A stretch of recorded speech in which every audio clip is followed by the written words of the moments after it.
বুবলির সব অতীত ভুলে আবারও এক হব, একই বললেন শাকিব খান। হ্যালো ভিউয়ার্স, বিস্তারিত জানতে চ্যানেলটি সাবস্ক্রাইব করে সম্পূর্ণ ভিডিও দেখতে থাকুন।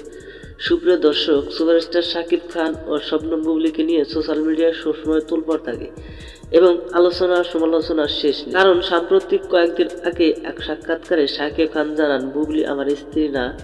বুবলি আবার অভিযোগ করে থাকেন, শাকিব খান যেহেতু বীরের বাবা সেহেতু তিনি আমার স্বামী।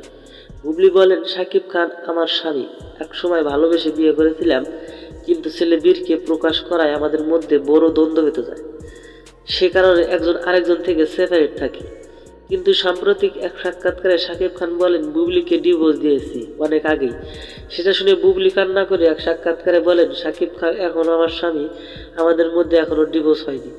কিন্তু সাম্প্রতিক কয়েকদিন আগে ছেলে বীরকে নিয়ে স্কুলে যান সাকিব বুবলি। সেখানে ছেলে বীরকে নিয়ে সাকিব বুবলি সুন্দর মুহূর্তের ছবি সামাজিক যোগাযোগ মাধ্যমে প্রকাশ দেখে ভক্তরা মনে করেছেন সাকিব বুবলি আবার এক হচ্ছে।